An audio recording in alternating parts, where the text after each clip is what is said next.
Hello, everyone. Tonight, we are high in the treetops, so high that the air tastes like old leaves and forgotten rain. There's no ground beneath you, only mist and moonlight. Your claws ache gently from holding on, but you dare not loosen your grip. Around you, the forest hums with insect wings and whispering ferns, and above, stars tremble between the branches like shy fireflies. And you're upside down. Your feet, three toes hooked like climbing gear, cling to a branch slick with dew.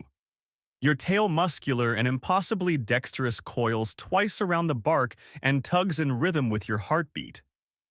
It's not just a tail, it's a harness, a lifeline. You are asleep, maybe. Or half asleep, or somewhere in the blurry in-between where instincts hum louder than dreams. So before you get comfortable, take a moment to like the video and subscribe, but only if you really like what I do here.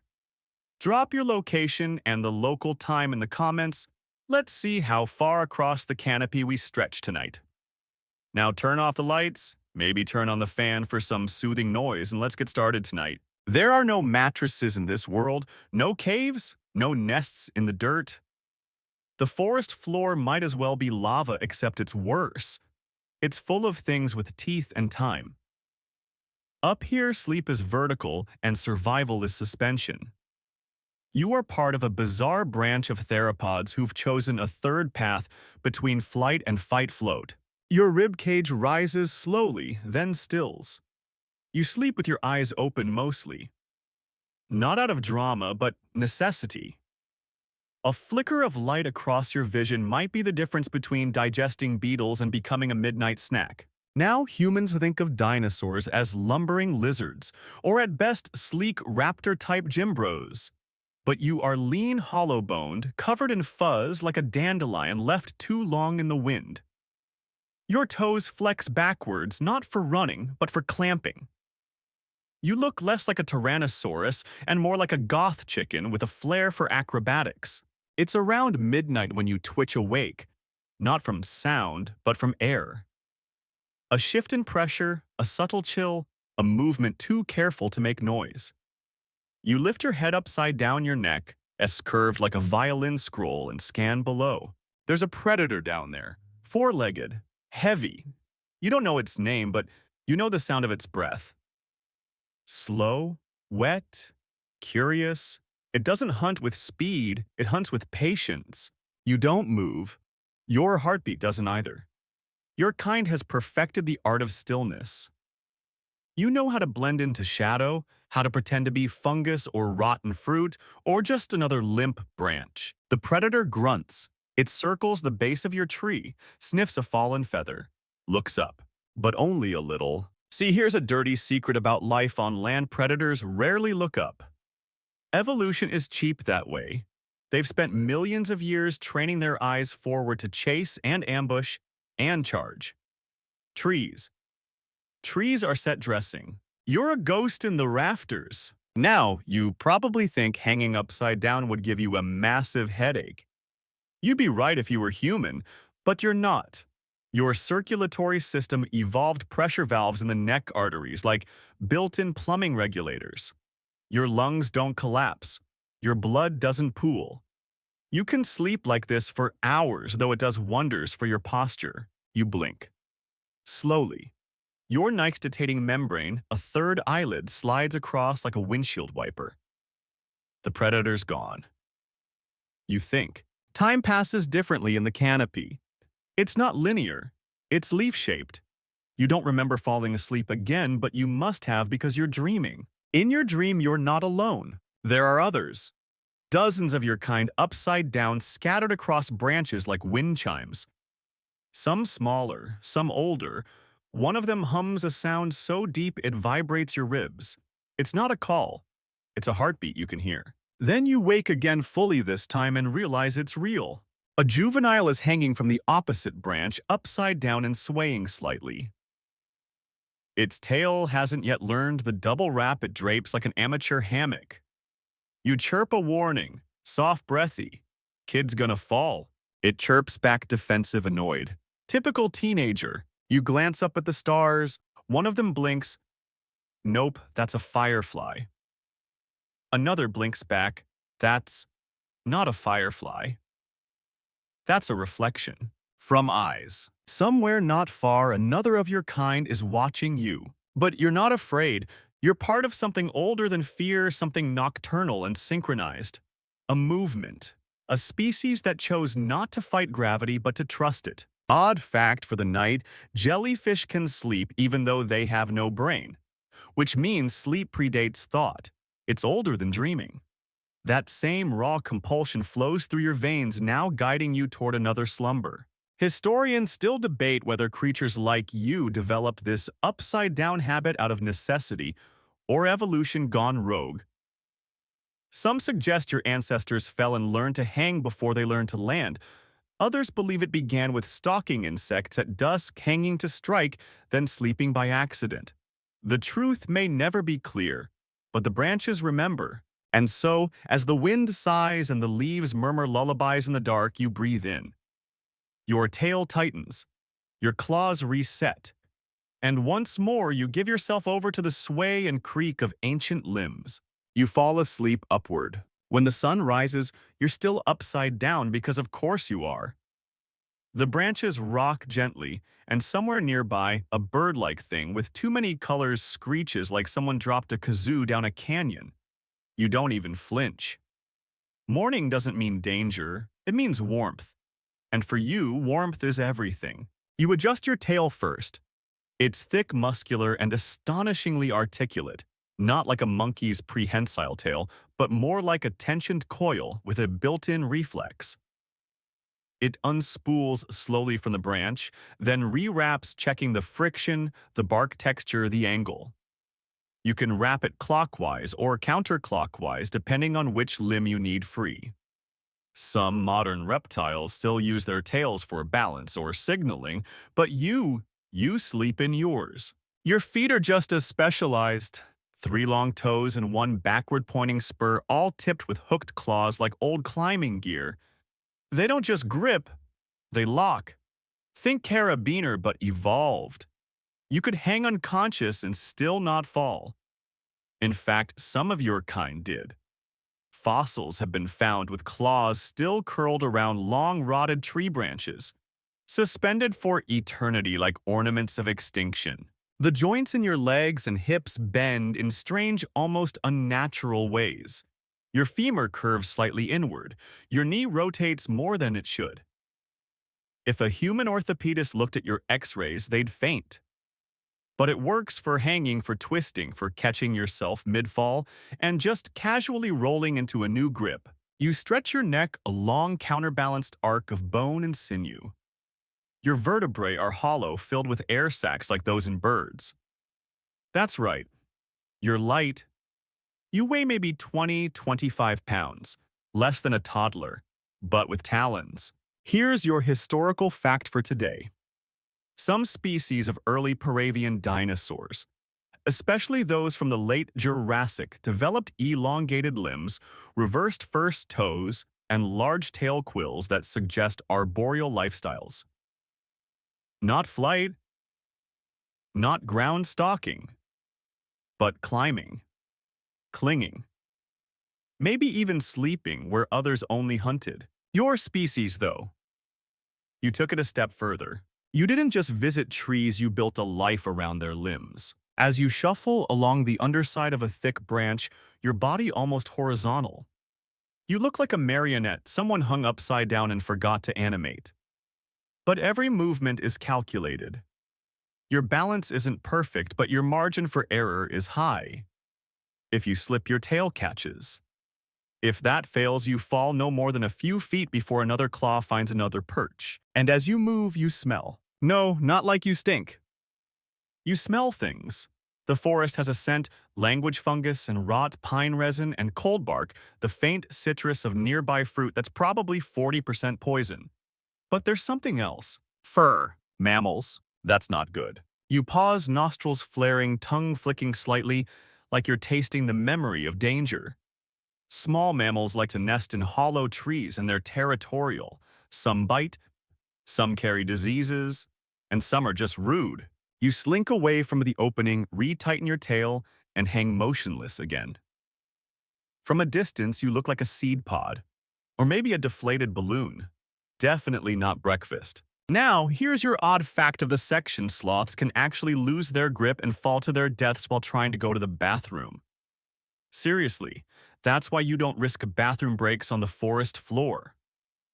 You have an efficient waste system and you don't like gravity getting ideas. A breeze picks up and you swing slightly. It's a smooth arc, hypnotic. You close one eye, then the other, then the first one again. You don't fall asleep right away, but you drift near it, like circling a drain made of clouds. Historians still debate whether creatures like you had a true sleep cycle or a series of micro-naps. You don't really dream in the way modern birds might, but you do enter these strange trance-like states where time gets all soft and stretchy. Your foot flexes. Your tail gives an unconscious twitch. And suddenly you're moving, not waking, not walking, just drifting arm over arm like a spider that forgot its web. You traverse 5 branches without really registering it, each one slightly thinner, slightly higher. Why? Because you heard a flutter. Up ahead in the shadows of a gnarled sycamore, something is nesting. Something with wings. You don't eat birds often, but sometimes brunch just happens.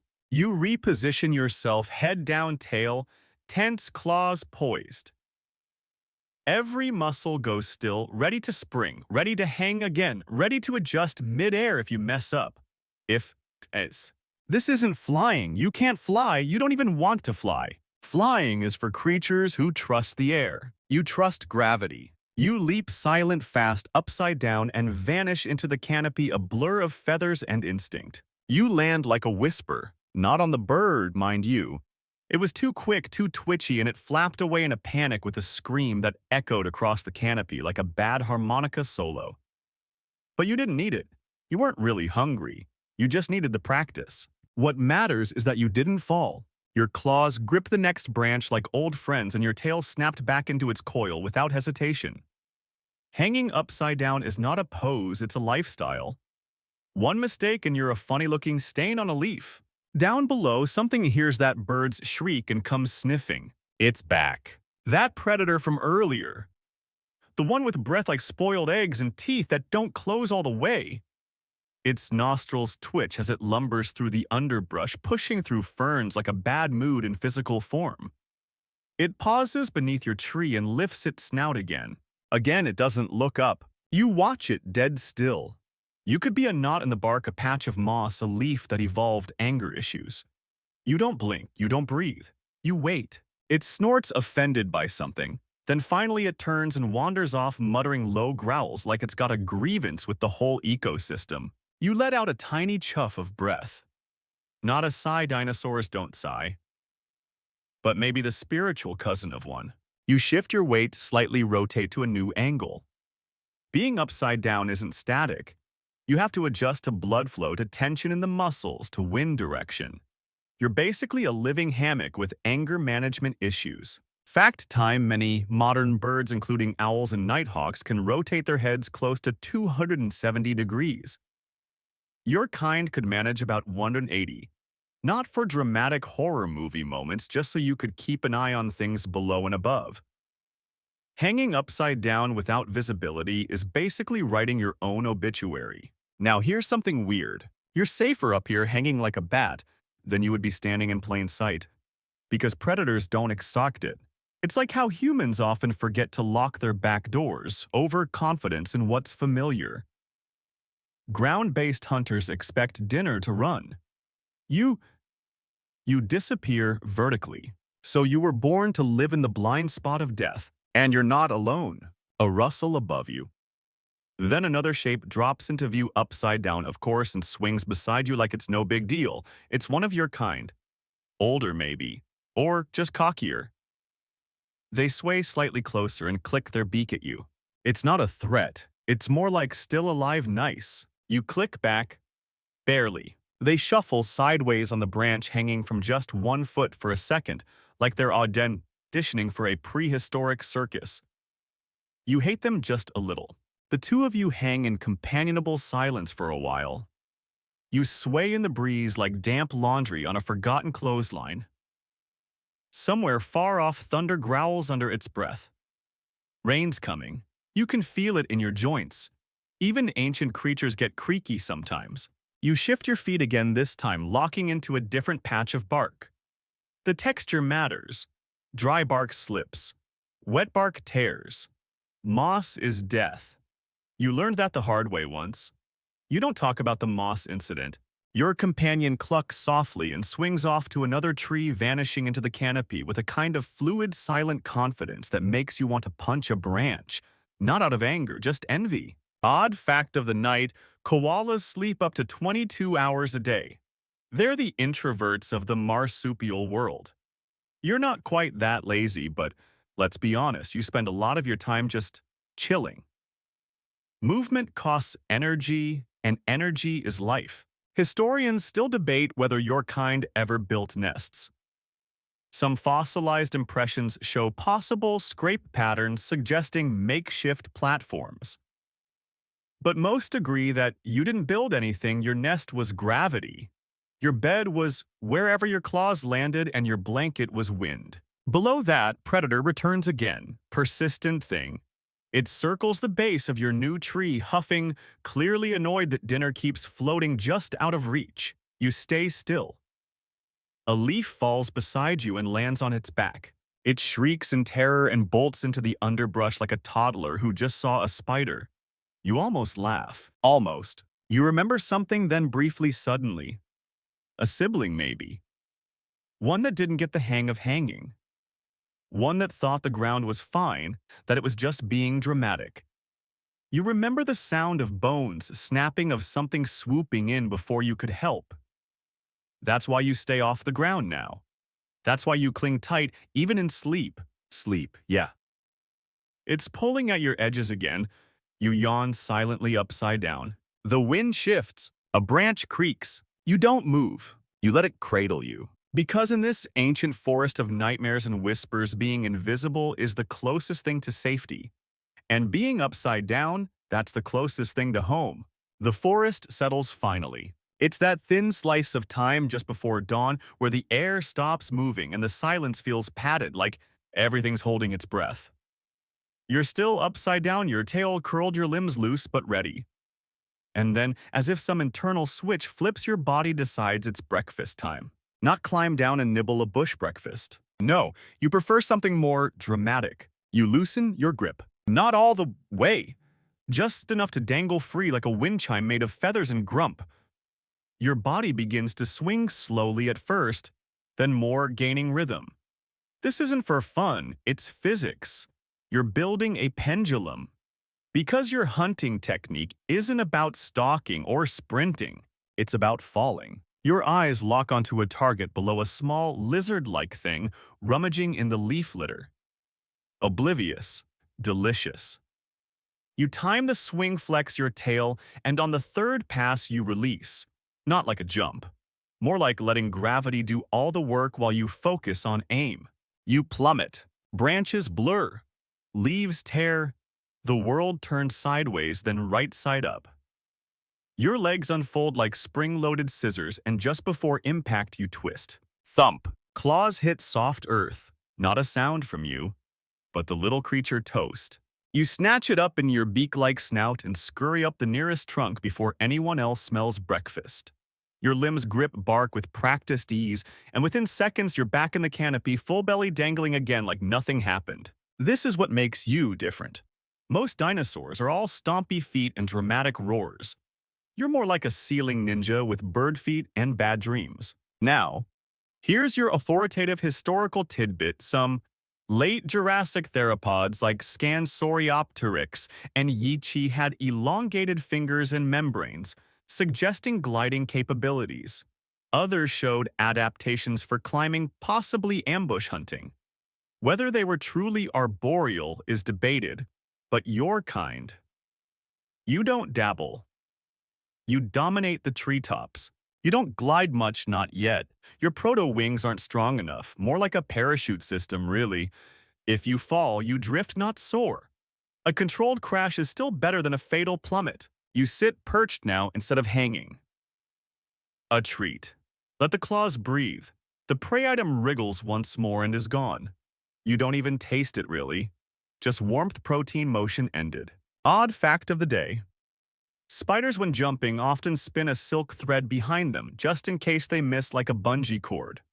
Your tail is your thread, and you never trust a jump without knowing what you'll land on. You scan the trees, nothing but dew mist and shadow, but you don't relax.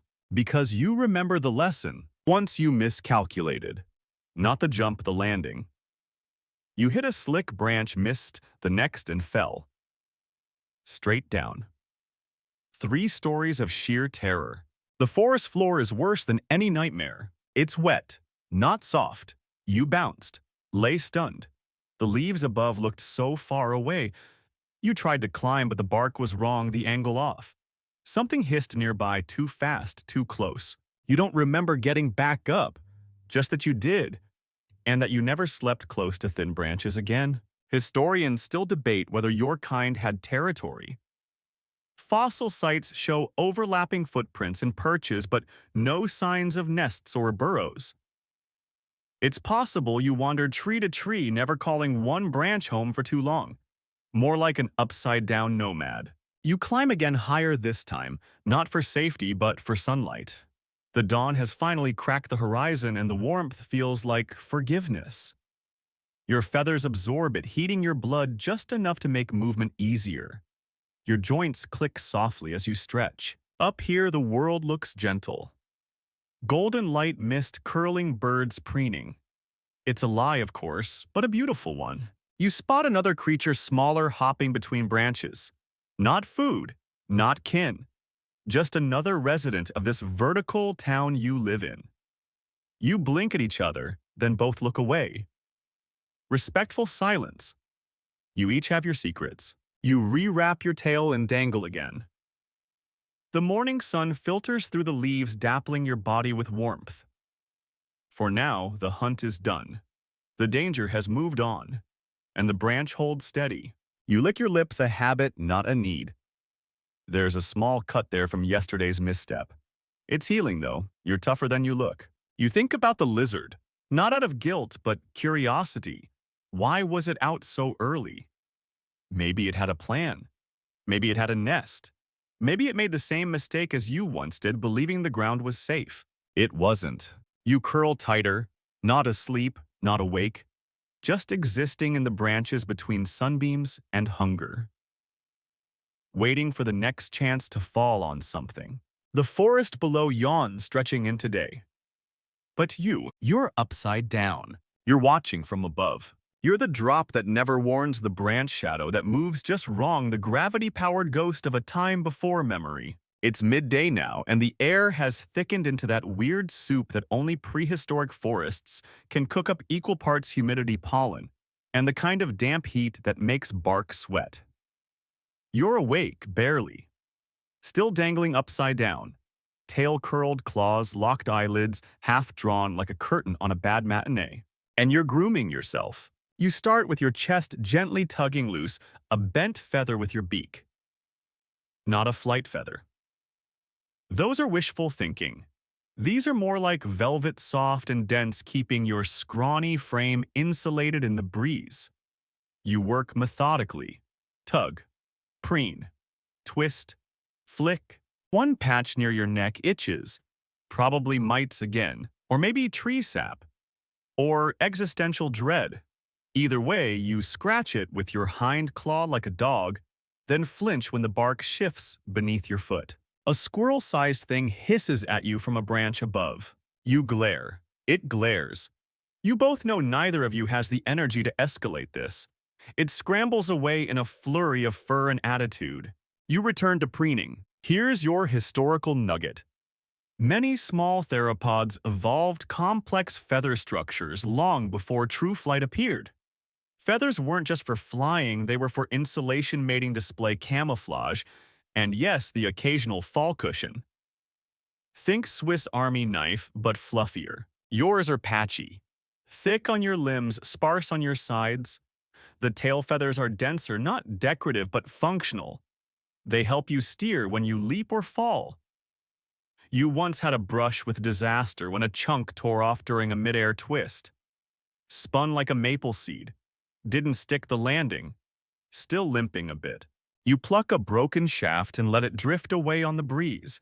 It spirals slow and uncertain until it vanishes. Odd fact: penguins have more feathers per square inch than any other bird. And none of them fly. Feathers aren't promises, they're tools.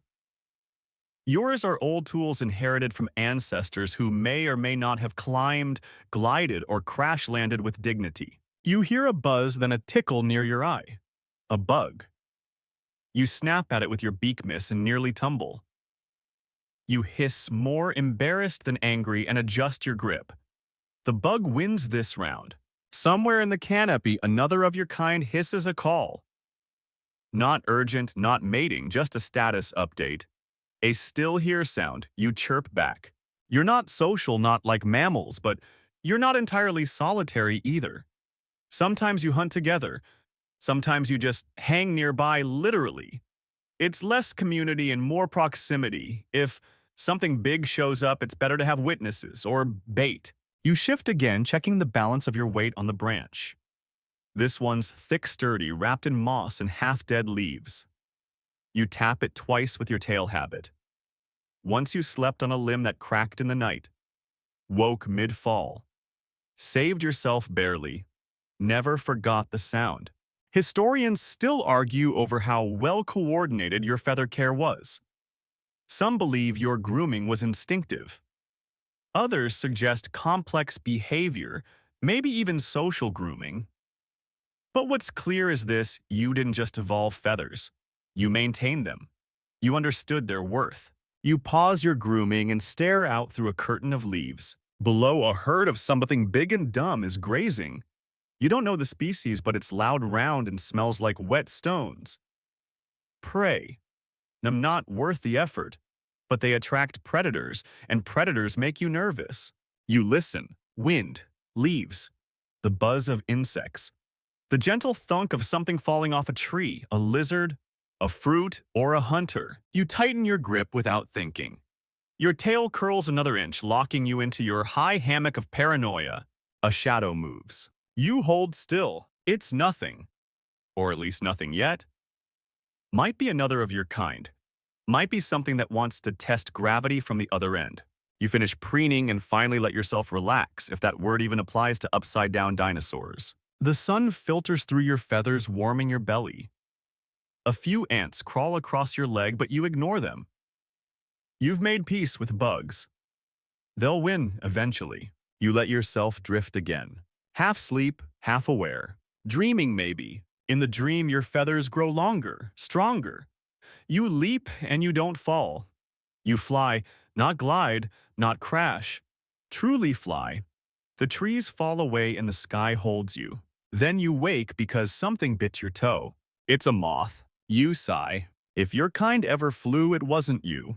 But maybe someday, maybe someone will take the blueprint of your bones, your feathers, your instincts, and finish the job. You dangle again upside down, watching the sky through tangled branches. And you wait, because feathers aren't just for flight. They're for surviving the fall. The forest begins to shift again, not because of the time, but because of the tension. You can feel it in the air, in the hush of bird song, in the way the trees hold their breath. Something's moving out there. Something heavy. You lift your head upside down still and sniff. Not a predator. Not something that wants to eat you. Something worse. Competition. You recognize the scent, sharp, spiky, and irritating. It's another one of your kind. And not just another tree hugger passing through.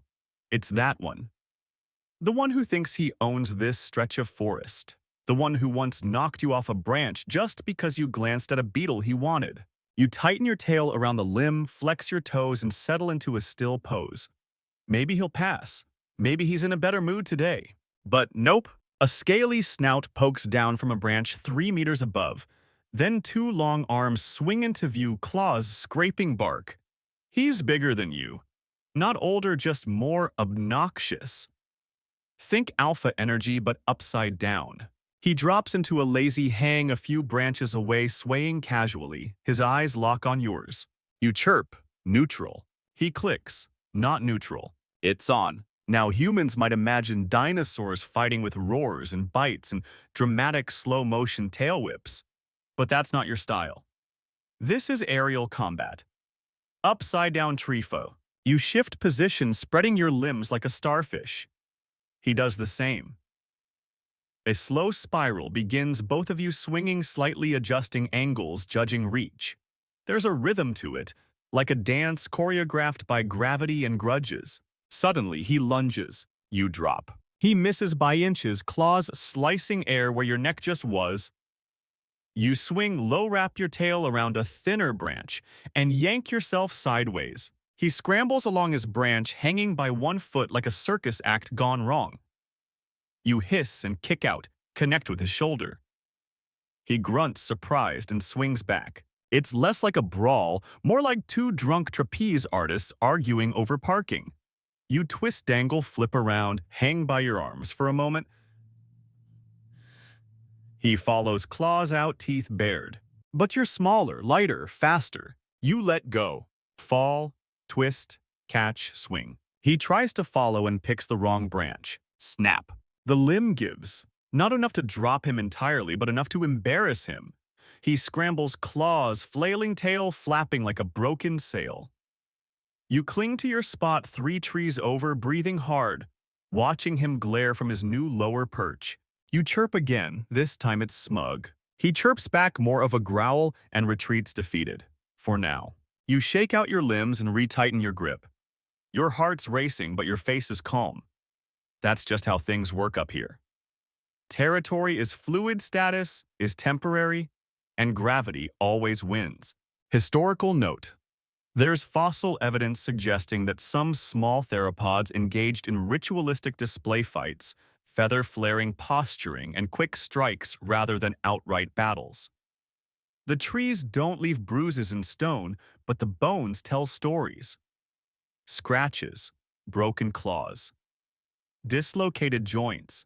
Odd fact of the day: male giraffes sometimes fight by swinging their necks like baseball bats. It's called necking, and it looks ridiculous. Still, it works. You'd mock them if you weren't currently dangling upside down with your dignity in tatters. You lick a scrape on your forearm. Not bad. The kind of injury that says, I didn't lose, I just left early. Historians still debate whether your treetop duels served a social role or were just resource squabbles. Some suggest they were part of mating rituals. Others argue they were purely about dominance. The truth is, up here, everything is a little bit of both. You've seen it happen. 2 rivals fight, one wins, the other sulks. Next week, they're dangling 10 feet apart, sharing glances and insects. Enemies one day, co-workers the next. Forest drama is exhausting. You rest. Sunlight filters through, again dimmer now. Afternoon slinking toward evening, and you feel the temperature drop. Your body shifts into low-gear muscles, relaxing senses, attuning to the dark. You adjust your tail. Again.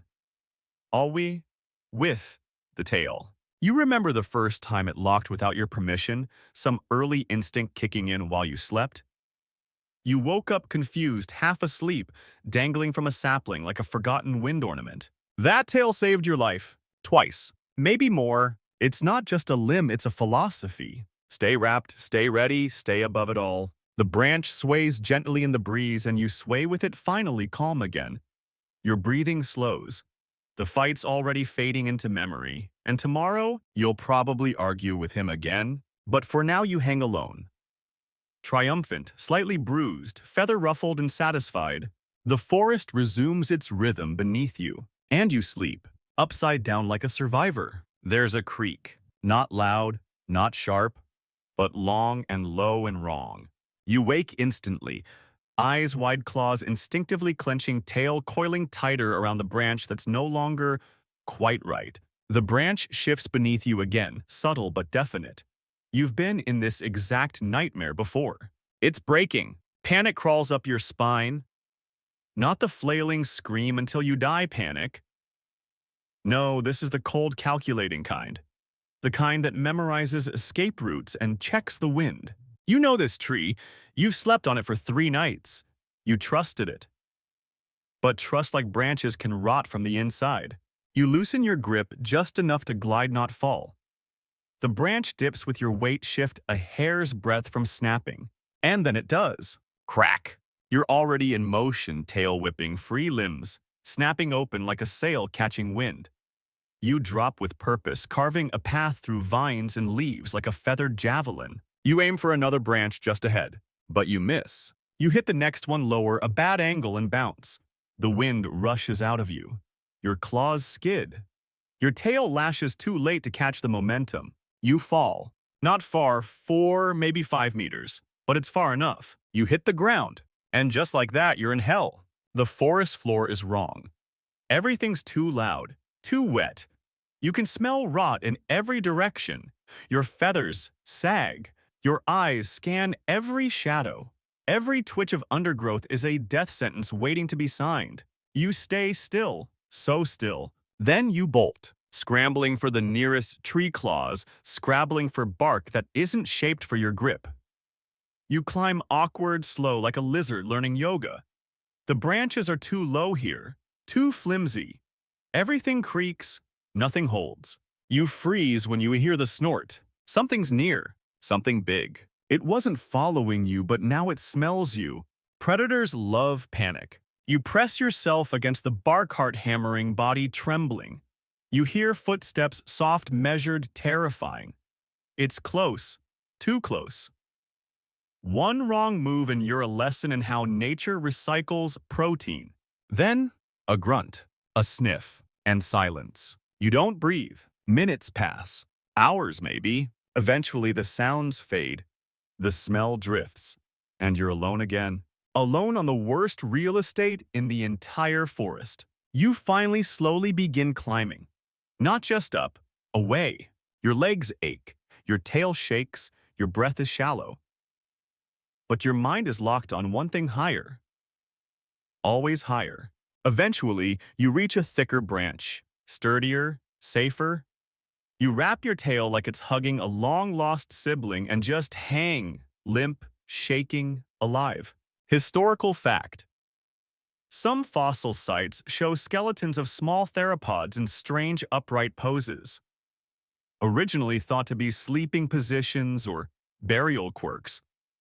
More recent interpretations suggest these were death poses.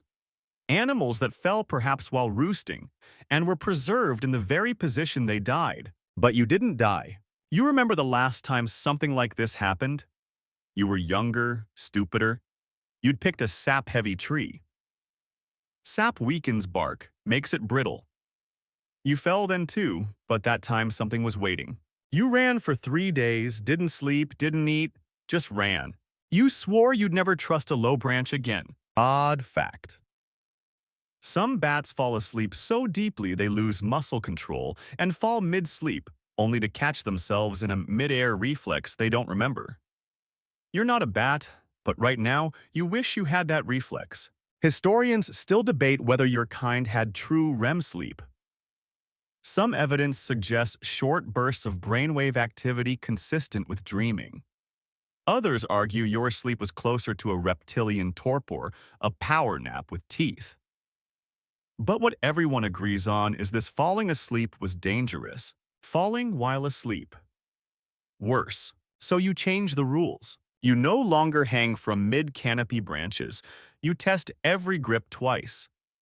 You avoid sap-heavy limbs even if they smell sweet. And when you sleep, you shift every 20 minutes just enough to feel the bark. Your tail. Now it never fully loosens, not even in sleep. Lesson learned. The moon rises now pale and cold. The stars blink shyly between swaying limbs. The forest has forgotten your fall already. But you haven't. You hang again. Exhausted, scraped, tail sore, but alive. That's enough. Because up here, safety isn't comfort. It's survival. And every breath you take upside down is a tiny, quiet victory against a world that wants you to fall. You hear the world before you see it. Not in the ordinary way, not leaves rustling or twigs snapping. This is deeper, stranger. The forest has a low pulse at night, a kind of subsonic throb that you don't quite hear so much as feel vibrating through the bones in your face. It hums against your jaw through the thin, hollow chambers inside your skull. It's like eavesdropping on the forest's nervous system. You tilt your head. There it is again. A soft, repeated tapping, rhythmic, distant. Someone else is moving up here. You shift slightly, careful not to rustle the leaves. The branch you're on is solid, one of your new premium-tier sleeping perches tested and double-checked after the last disaster. Your tail tightens out of habit and you begin to scan the shadows. You're not alone, but it's not a predator. It's one of yours. A juvenile maybe 2 seasons younger, perched on a high limb, swaying slightly, watching you. You click your beak. They click back. There's a strange etiquette among your kind. No territory claims. No chirped hellos, just a mutual acknowledgement. I see you, you see me, let's not make a thing out of it. They shift and the branch bends, sending a vibration through the air. Not a sound, not exactly, a tremor. You feel it in your skull. This is the part that still stuns you even after all this time. Your hollow bones don't just make you light, they make you sensitive. Tiny air pockets inside the skull amplify vibration. Echoes bounce around in your head like whispers in a cave. Humans think dinosaurs just roared and thumped. Your world is quieter, stranger. A symphony of leaf whispers, tail presses, and clicks like falling dew. Fun fact: the modern barn owl has asymmetrical ears to triangulate sound in total darkness. Your hearing isn't quite that refined, but your bones pick up vibrations no ear ever could. You are, in essence, a walking, hanging upside-down tuning fork. And sometimes, that tuning fork sings back. You chirp again, not a greeting, a test. The juvenile responds not in clicks, but a low, throatless hum. You feel it through the branch before the sound even reaches your ears. You hum back. A few heartbeats later, more answers come, half a dozen, maybe more, above you, around you, hanging. You didn't realize it, but you've parked yourself in the middle of a pack, or a flock, or whatever collective noun applies to upside-down dinosaurs who hum in the dark like sentient wind chimes. They're quiet mostly, not sleeping, not hunting, just existing, suspended in shared silence. You see one groom her wing feathers, another yawns a long, slow stretch of claws and tail. One sneezes, and you hum again, just to feel the reply. Odd fact: elephants can communicate through subsonic rumbles that travel through the ground. Some birds sing in frequencies humans can't hear. You don't sing to impress, you hum to belong. Historians still debate the social structure of small tree-dwelling theropods. Fossil sites suggest overlapping ranges, occasional clusters, but no clear nesting colonies. Some theorize they were loosely social loners who tolerated proximity. Others propose nocturnal group roosting for warmth, safety, or strange upside-down bonding rituals. Whatever the reason right now, it feels okay. You're not alone. That means something. One of them shuffles closer. Not aggressive, just curious. Their claws clack softly on bark, and they stop a few feet away, dangling like a fruit with trust issues. You don't move. They don't either. You just sway together. The wind rises gently, rustling the upper branches. You all move with it, a slow dance of shadows and silence. To someone below, you'd look like strange fruit caught in a breeze. Nothing threatening, nothing remarkable. But from where you hang, this moment is rare, safe, shared, sacred. For a few precious minutes, you're not watching your back. You're not chasing or fleeing or measuring branch thickness with your soul. You're just here, alive, dangling, listening. The hum dies down gradually, like the last echo of a lullaby. One by one, the others close their eyes. Tails tighten. Heads tuck. Sleep takes them gently. You're the last to do it, not because you're afraid, but because it's nice to feel the silence after the singing. You adjust your grip. Breathe in. Let your eyes drift shut. The forest vibrates around you like a distant drumbeat, and you sleep upside down among your own. You awaken in darkness. Not the usual soft gloom of night, but real darkness, the kind that drinks the starlight. Even the moon's taken the night off. Clouds have rolled in thick and slow, sealing the canopy in a dome of shadow. You can't even see your claws in front of your face. But you don't panic, because this for you is normal. Your kind was never meant for daylight drama. You are creatures of dusk, of filtered twilight, and half-lit branches.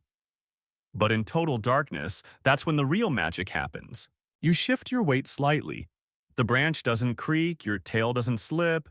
It's muscle memory now deeper than thought. Even blind, you know exactly how to move.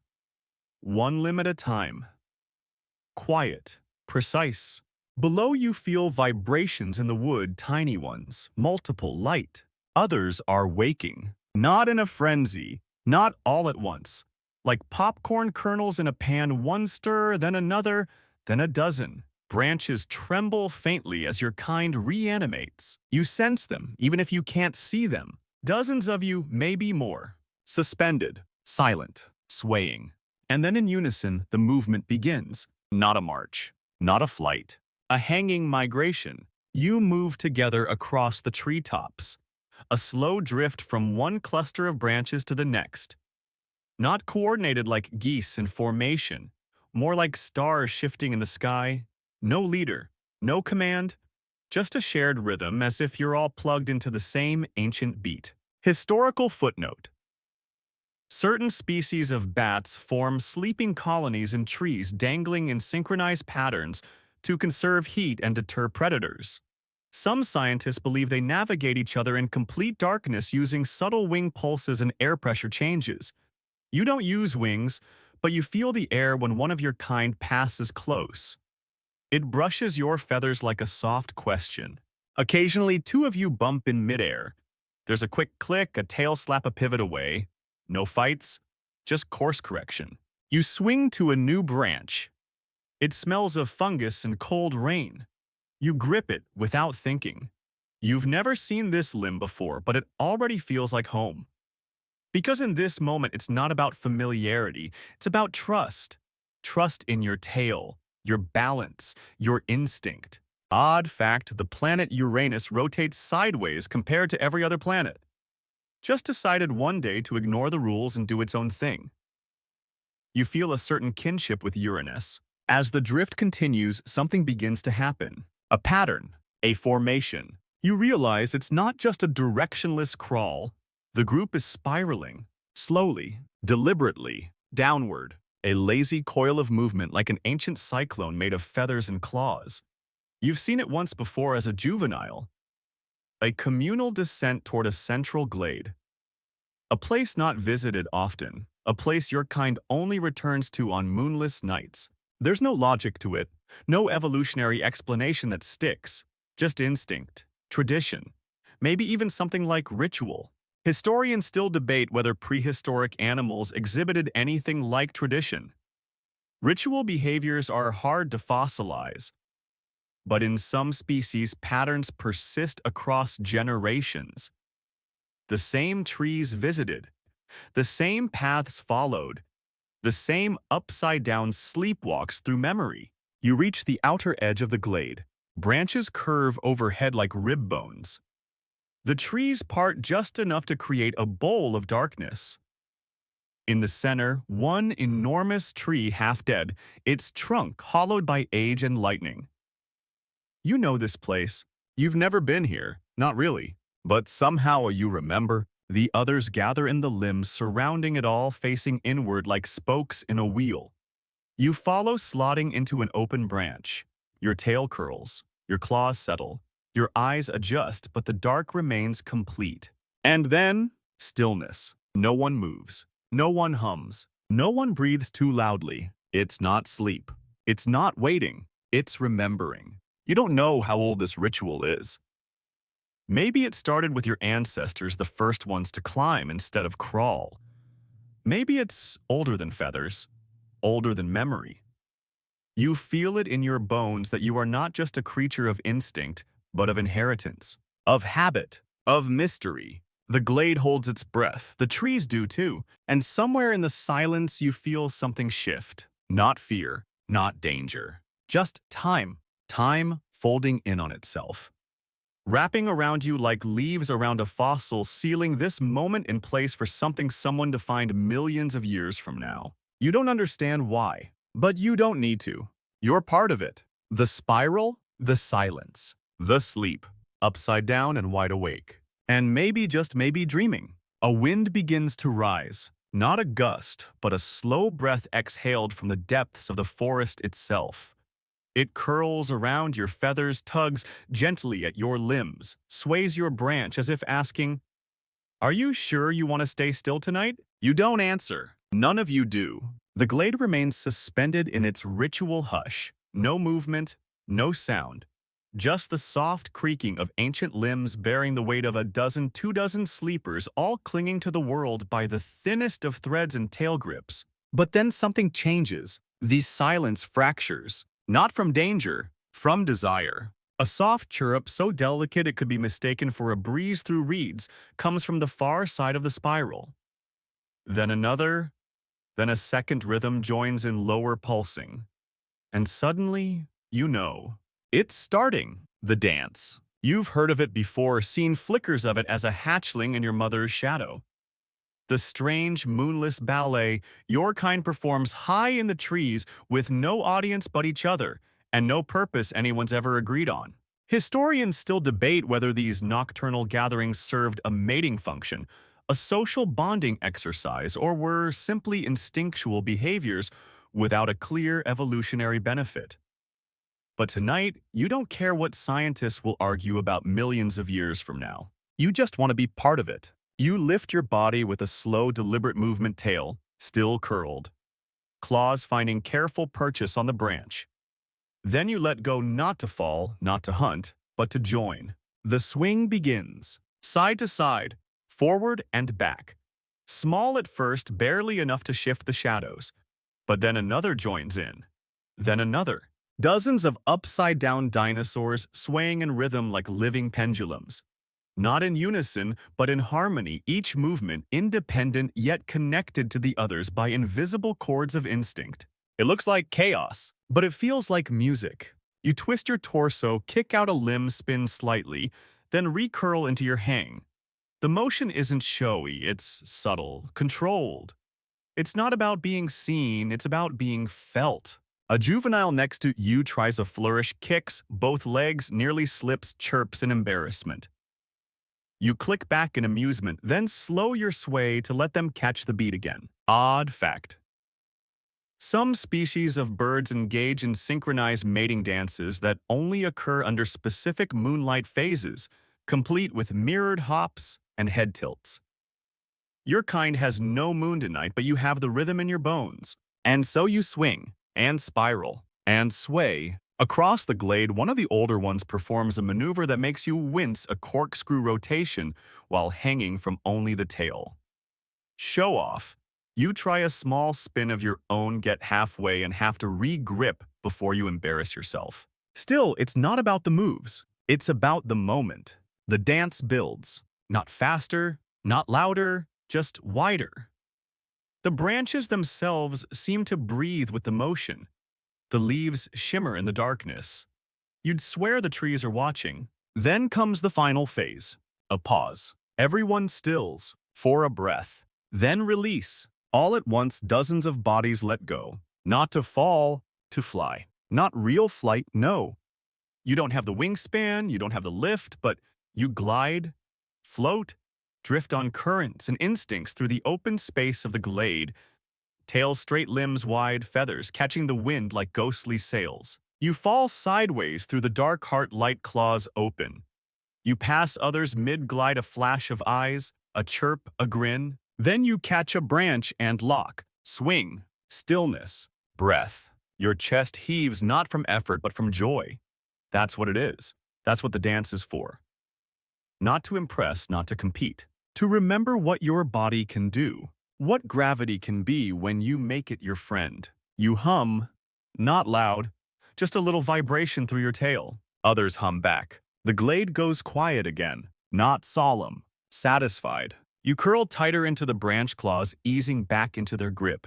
Feathers ruffled, muscles aching in a good way. Around you, the others return to their roosts. Not every night ends like this. Only the rare ones, the no-moon nights, the ones when darkness gives permission. Historians will never be able to prove what this dance meant. Not with fossils, not with bones.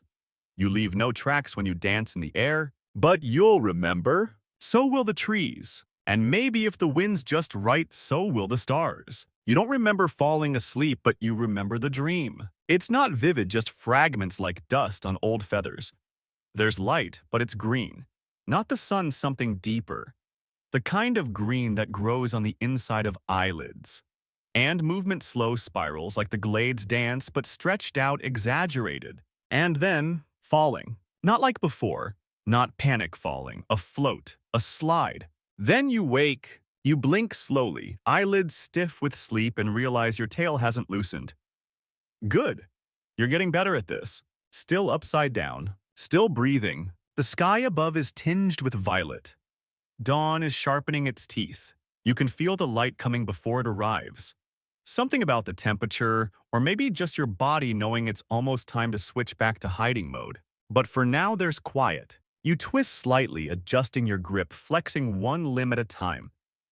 You're sore, especially after the midnight glide fest, but in that warm-earned kind of way. You ache where the joy lived. Below, the forest floor yawns into another day. Somewhere in the distance, you hear that familiar guttural huff of a predator stretching.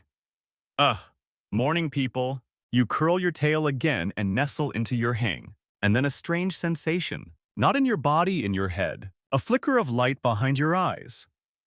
Something remembered or half-remembered. You dreamed. You really dreamed. Not fragments, images, movement, emotion. You think of the glade, but from above. You saw yourself, not just hanging, but glowing slightly, surrounded by others flickering like fireflies. You weren't just a part of the spiral. You were aware of it. Historians still debate whether dinosaurs experienced REM sleep. Brain case studies suggest birds, your closest living relatives, do. Even some reptiles show signs of sleep cycles. But your kind, no one knows. There's no fossil for dreams. But you remember? You hum. A soft note. Not for the others. Just to test your own voice. It doesn't echo, but it feels fuller. Like something inside you listened during the night and left behind a reply. Odd fact. Octopuses, during certain stages of rest, display color changes and body twitches that suggest dreaming. Scientists don't know what an octopus dreams about, or whether they know they're dreaming. You wonder what your dream means. Did it happen because of the dance? Because of the collective hush? Or was it always inside you, waiting for the right night to unspool? You shift your head and peer toward a nearby branch where a juvenile still hangs. They're asleep. You can tell by the slow flutter of their throat sac, but something's off. They twitch. Once, twice, a tail jerk, a soft chirp. They're dreaming too. You stare, eyes wide. This is new. This is big. You think of how instincts pass down, how the ability to hang, to climb, to glide isn't taught, but remembered through blood. What if dreams are the same? Not random, but echoes. Not invention, but inheritance. You're dreaming the memories of something that came before you. That spiral dance. Maybe it wasn't the beginning. Maybe it's the ritual that wakes the memory. The sun crests the horizon, now slipping golden fingers through the canopy.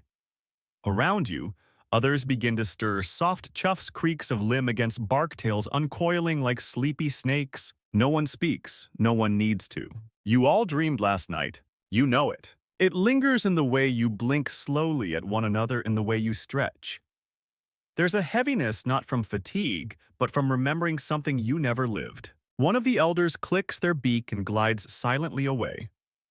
A few more follow, hopping limb to limb like weightless thoughts. You remain still a moment longer. Your claws release. You drop, catch, hang again. Everything feels sharper. Now colors, smells, wind. You don't fully understand what happened, but something in your brain has shifted. The forest doesn't just feel like home.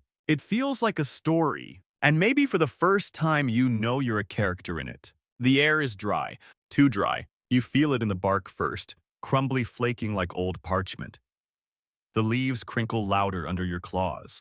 Even the wind has a different sound, as if it's passing through a mouthful of dust instead of trees. And the smell, burnt air, distant but real. Faint as it is, it grips your bones like a warning from a dream you haven't had yet. You freeze mid-hang and sniff again. Smoke. You're not the only one who senses it. The juvenile near you stirs, swivels their head, eyes wide and glossy. One of the elders drops silently from a high branch and vanishes deeper into the canopy fast and low. No clicks, no calls. This isn't a drill. This is fire, and it's coming. Historical note. Ancient forests just like modern ones burned. Lightning strikes, volcanic burps, even natural gas releases could ignite the undergrowth in seconds. Some species evolved ways to escape. Others didn't. You intend to be in the first category. You move, fast. Not in panic, but with the kind of speed that only comes from a creature who knows how to fall on purpose. Your claws release. You drop. Branch, catch, launch. Branch, catch, launch. You pass two others heading in the same direction upward. Not away, not down. Up. That's how your kind survives. You don't flee the fire. You climb through it. The smoke starts low, rolling in like fog with a grudge. It seeps upward, curling around trunks, reaching for anything soft, feathered, and flammable. You leap over a lower gap and land awkwardly on a patch of brittle bark. It cracks but holds. Your tail locks instantly, absorbing the tremor. You don't pause to be grateful. You move. Faster. The heat pulses now. Not close, but angry. You hear a snap behind you, a real one. Something down there just exploded. Probably a resin-filled tree trunk giving up. You smell the pitch. You leap again. This time midair you glide. It's instinct. Not flight, not even conscious. Your limbs spread, feathers stretch. You ride the hot air rising from below like an ancient leaf on an updraft. Odd fact. Some seeds use fire to germinate. Some beetles seek out smoke because it leads to fresh, dead trees. You are neither seed nor scavenger, but you use what the fire gives you. You angle your body, tail twitching for balance. Your glide takes you to a higher tree, one you've never touched. Its bark is cold, untouched, safe. For now, others land nearby safely one by one. Your kind knows the drill. No screams, no whistles, just motion. But there's a problem. You hear it in the wind. A juvenile calling out. Alone. Trapped. You glance around. No one moves. Not out of cruelty, but strategy. Most wouldn't make it back. You hesitate. Then move back into the smoke. The branches you cross now are brittle, warm underfoot. The leaves are falling around you like ashless snow. You hold your breath, not too deep, you need air, but short and steady. You find them, a young one pinned under a half-fallen vine tail, trapped, panic chirps rattling their lungs. You move fast. Hook your claws into the vine. Rip! Nothing. You try again. Harder. The vine splits with a dry snap and the juvenile stumbles into your side. They cling, trembling, unsure how to move. You hiss gently, nudge them upward. This time they climb. You follow. The fire's visible now, not flames yet, but light. An evil orange glow casting long shadows across every tree trunk. It's below you, for now. You reach the upper branches just in time. The heat hits seconds later. The juvenile slips. You catch them. You grip both the branch and their tail, tucking them beneath your own as you curl upside down again. Not sleeping. Not now. Just waiting? The fire rages below, but it doesn't reach you. Not this time. It licks the base of the trees, gnaws at the moss, devours old nests and forgotten fur. But it moves on. It always does. Because fire doesn't climb well when trees are wide apart. And your ancestors, smart old ghosts, learned that distance is survival. Historians still debate whether ancient creatures understood fire or simply feared it. There's no fossil for instinct, but sometimes knowledge lives in the spine. in the way you just know which direction to run or climb. The glow fades, slowly like a fever breaking. Ash falls. Charred leaves spiral like confetti for a funeral no one attends. You exhale. You shift. You check the juvenile. They're fine, shaking, but fine. You hum low and steady. They hum back, not in words, in thanks. The sky above is pale again, not sunrise, smoke-filtered morning, but morning nonetheless. You'll find a new tree today, a safer one. The glade will take weeks to recover, maybe longer, but your kind will return. Because fire doesn't erase memory, it just redraws the map. And your bones still know the way home. The forest is quieter now, not peaceful, just tired. The kind of hush that follows a long cry or the heavy stillness after lightning breaks something sacred. You move cautiously through the upper canopy past scorched bark and branches still steaming. The fire didn't climb all the way, but it left its fingerprints blackened. Knots, half-burnt leaves, the smell of something ancient that tried to survive and didn't. You curl your tail tighter as you glide to a new perch. The tree is unfamiliar but alive. Its bark still damp from trapped moisture, its leaves still whispering old songs. You press your side to the limb. It doesn't flinch. You're safe again, but the question lingers. How old is this habit of yours? Hanging, climbing, sleeping like a living stalactite. It's worked for as long as you can remember and for longer than anyone alive now could guess. But lately you've begun to wonder if you're really the first. The thought begins like a breeze, faint, strange, too quiet to name. Then it sharpens. One day you saw something. It was in a dry riverbed exposed by shifting stone and the slow work of wind. You'd fallen during a glide, slipped on a branch, slick with fungus. Bruised, grumpy, you'd landed near the exposed rock. And in it embedded, immortalized, was a form like yours. Not exact, but close. Small limbs, curved claws, the bare outline of feather impressions. A curled tail still bent around what might have once been a branch, upside down, frozen in place by time and sediment. Your blood had chilled. It looked familiar. Historians now believe some of the earliest arboreal theropods emerged during the Middle to Late Jurassic. Creatures like Anchiornis or Eosinopteryx with elongated limbs and claw structures designed for grasping. Some may have glided, some may have hung, but no one really knows how far back your particular brand of tree dangling goes. And here's the odd part, bats mammals didn't evolve until much later. So, who copied whom? Odd fact, evolutionary convergence is when unrelated creatures evolve the same trait independently. Wings in bats and birds, eyes in octopuses and humans, upside-down sleeping apparently in you and in bats. Coincidence, or just a really good idea? You hang quietly pondering this as a breeze pushes the canopy open just wide enough to show the sky. A cluster of bats flits by overhead, dark shapes against the clouds, moving fast and erratically chittering as they go. You watch them with a new kind of suspicion. Did they steal this life from you? You're joking mostly, but still. You were here first. You drop to a new branch, thicker, steadier, and hang by 1 foot while grooming your chest feathers. They're soot-streaked but intact. The glide through the smoke hasn't damaged them. Yet. The forest will recover. It always does. Fire is not the end. It's just a long sigh before the next chapter. But still, you can't shake that image. That ancient fossil locked upside down in stone, frozen in the very pose you find yourself in now. Claws curled, tail looped, a body small, light, delicate, but resilient enough to be remembered. Historians still debate the earliest evidence of this behavior. Some claim those fossils are misinterpreted creatures buried by accident, not by habit. Others believe they point to a lineage more complex than we thought. A lineage you belong to.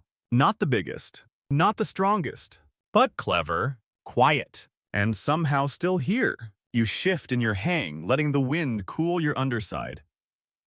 Below, a few birds chirp weakly. A new day trying to be normal. The sky is clearing and the light slants through the leaves with tentative optimism. The bats have vanished. You're still watching the empty sky when another of your kind arrives. Older, bulkier feathers grayer at the edges. They land 3 branches over with the softest thump. Their eyes meet yours, then they nod. Not in greeting, in recognition. Like they know what you've seen. Or maybe they've seen it too. They dangle beside you for a few minutes, silent, then slowly let themselves drift branch to branch into the deeper trees. You stay, still upside down, still breathing, still wondering. Maybe the bats didn't steal your trick. Maybe they just inherited it same as you. Maybe sleeping upside down is something the forest keeps teaching. And you're just the lesson that survived. The sun set slow this time, not in a blaze, not in a storm of pinks and purples, just a long fade, like the forest is being dimmed by someone careful not to wake the sleepers. You're already high in the canopy, perched on a branch that smells of sap and silence. You've eaten, groomed, rested. Now you watch. Below the world softens. Trees cast longer shadows. Insects begin their nightly audition. Somewhere a stream trickles like it's nervous to be heard. You stretch your limbs once more before letting your body tip back into your usual pose. Upside down. The stars begin to blink into place. 1, then 5, then dozens. Your body relaxes, your tail locks, and you hang, not because it's a habit, but because it's who you are. Then in the dark, something catches your eye. A shape, motionless, unmoving. You narrow your eyes and shift your body slightly to get a clearer view. There across the way, hanging from a thin limb by a single foot, is one of your kind. But it doesn't sway, doesn't blink, doesn't breathe. You stare for a long time. And in that stillness, the realization settles like dust. They're dead, but they never fell. Claws locked, tail secured, still suspended just as they were in life. You edge closer, branch by branch, carefully, respectfully. You've never seen one of your kind like this, not on the ground, not half buried, just here, preserved, peaceful. It doesn't scare you. Not exactly. It humbles you. Whoever they were, they trusted this tree to the end. And the tree held. Historical footnote. Some fossilized remains of small dinosaurs have been discovered in perched or sleeping poses preserved so perfectly, it's as if they simply stopped moving. Theories suggest sudden ash falls or floods caught them mid-slumber. But this isn't stone. This is memory. And something more. You inch closer and notice the fine coat of moss beginning to grow along the feathers. The forest is claiming them slowly, gently. Not devouring, not hiding, just weaving them back into the canopy. They'll become part of the tree, part of the story. Odd fact, sloths can die in their sleep still hanging. Days can pass before they drop. Nature doesn't always need drama to be final. You shift not to wake the others, but to give space. One branch over you, hang again facing them. They deserve a watcher. No chirps, no clicks, no ceremony, just presence. And so you stay. And think. This is what you want, isn't it? Not to fall, not to break, but to hang until the end. To be held, to become a stillness that others pass by and wonder about. Historians still debate whether your kind understood death in any meaningful way. But then again, they debate whether dinosaurs mourned, dreamed, remembered, or even loved. You don't know the words for those things, but you know how it feels to look at one of your own suspended in a final sleep and feel something in your chest that's not hunger or fear. You stay there as night deepens. Other shapes stir nearby, oblivious. One of them hums in their sleep. Another flutters down a branch and curls again. No one notices the still figure but you. And that's okay. You're not their guardian. You're just a witness. Eventually, your eyelids drift closed. You dream again, not of fire or falling, but of wind, moving through feathers of weightlessness, of gliding endlessly above a forest that never ends. You don't dream of death, only the stillness that comes after. The morning doesn't come all at once. It seeps in pale and shy, brushing against the leaves like it's not sure it's welcome. The light doesn't wake you, your body does with a twitch of your foot. A flick of your tail, a soft huff through half-clenched jaws. Your claws flex, Your tail unwraps a fraction. You're still here, still upside down, still remembering. The figure is still there too, the silent one, the one who never climbed down. You glance over just once. No moss today, no bird picking at feathers. The forest knows. It's leaving them be. Maybe for you. You stretch slowly, arms wide like the sunrise is something to catch between your claws. Others stir nearby clicks chirps, the occasional annoyed snort. The night flock dissolves without fanfare, just instinct and light pulling everyone in their own directions. But you stay a moment longer, because this tree isn't just bark and branch anymore. It's a memory, a promise. And when you do let go, when you drop to a lower perch and coil your tail again to rest for one final moment, you don't do it because the branch is better. You do it because you know there's some things you carry with you. Not in your claws, in your bones. You move silently toward the edge of the glade, passing through shafts of gold and pockets of breeze. Your feathers ruffle gently in the draft. Below the forest stretches forever burnt patches, healing water glittering in hidden streams, the ghosts of your kind everywhere, if you know how to look. You leap, and this time the glide is longer. Your limbs open wider. Your tail stabilizes. You don't just drop, you drift. Not like a falling stone, but like a memory unfolding. Odd fact to close the night, some birds can sleep with one half of their brain at a time, staying alert, even in rest. A trick of evolution. You wonder if your kind had that too, one eye open for the world, one closed for dreams. Historians still argue whether sleep was safe for creatures like you. But they never asked how beautiful it was. Up here, sleep isn't surrender. It's flight. The forest hums. Not loud, not demanding, just there. You can feel it in the bark and the wind, in the quiet places that hold no teeth. You find a new branch, strong, warm from the morning sun. You wrap your tail. You dangle again. And you let yourself fall into stillness, into rhythm, into memory. One last breath, one last hum, and sleep takes you, upside down, exactly as it should. And so we leave you there, curled, coiled, quiet, suspended in a world that barely remembered you ever existed. You weren't the loudest, the biggest, the most famous of your age. No fossilized tooth will be displayed in glass. No claw will headline museum exhibits, but you had something else. Stillness, balance, an ancient trust in gravity, not to kill you but to cradle you. Through these 15 chapters, we followed your life from canopy to firelight, from dreams to duels, from spirals in the night to a quiet farewell with one who never let go. We learned that hanging upside down wasn't a gimmick. It was survival. And more than that, it was heritage. You lived not on the ground or in the sky, but in the space in between, on limbs that creaked, swayed, held your weight even when nothing else would. You glided when needed, fought when cornered, but mostly, you just endured.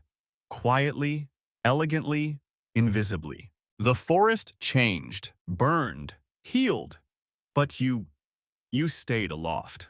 And even when the world moved on, when wings replaced feathered arms, when new creatures took the trees, you left your mark. Not in footprints, but in the way the branches still sway at night. In the way gravity still pulls softly when the wind is just right. So sleep now, little dancer of the dark. You've earned it.